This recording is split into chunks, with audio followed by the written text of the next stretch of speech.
I came home for Thanksgiving, but no one was there except my grandpa.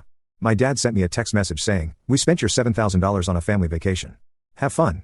Then my grandpa said, "Trust me, they won't like when I'm done." I just agreed. 5 days later, they were crying and begging. I flew back to Ohio from Denver. The weather was classic Midwest, gray skies, melted snow on the runway, wind that would cut through your jacket no matter how expensive it was. I had been away at school since August, and between classes, working part-time, and trying to stay afloat financially, I hadn't had time to think about much else. But the thought of Thanksgiving at home always made things better, or it used to. My grandfather, Harold, was waiting at the airport with one of those ridiculous handwritten signs. It said Nathan, unpaid farm hand. I hadn't even touched my bag and I was already smiling.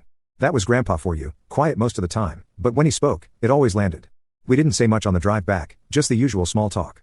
He pointed out a dead deer on the side of the road and mumbled something about how people used to know how to drive in the snow. We pulled into the driveway. The house looked deserted. No lights, no decorations, no sign that a single pie had been thought of, let alone baked. I walked in and it all hit me at once. No smell of turkey or cinnamon, no voices, no football game echoing from the living room. Just silence and a strange emptiness, as if someone had packed up the spirit of Thanksgiving and shipped it off to a better family. I stood there, confused, my suitcase still in my hand. Grandpa walked in behind me and sat down at the kitchen table like everything was fine. I checked my phone. A message from my father, sent 3 hours earlier. "We spent $7,000 on a family vacation. Have fun." There was a photo attached, the whole family, my mom, my dad, my younger sister, even the damn dog, posing in front of a beach resort, matching Hawaiian shirts, sunglasses, cocktails in hand. The caption, Maui 2025. I stared at the screen for maybe a minute.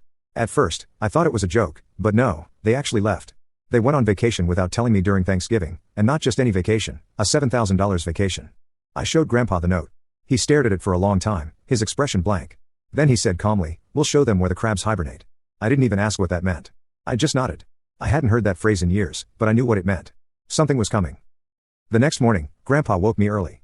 He handed me coffee and a yellow legal pad and told me to start writing things down. Names, dates, accounts, everything I could remember about the money I'd saved over the summer.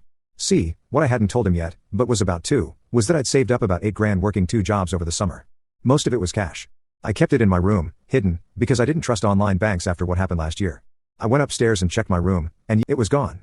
That was the moment it stopped being a petty, messed up family move. That was when it became theft. I came back downstairs and gave Grandpa the list. He looked at it and said nothing, just nodded once. Then he picked up the house phone and made 3 calls, one to a guy named Benny, one to a lawyer he knew from a poker game, and one to his old friend Ed, who used to work for the sheriff's department. By dinner, he had a full plan.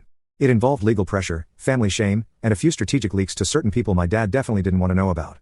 Grandpa wasn't angry, he was surgical. They thought they were just going on a nice vacation without the boring son and the old man.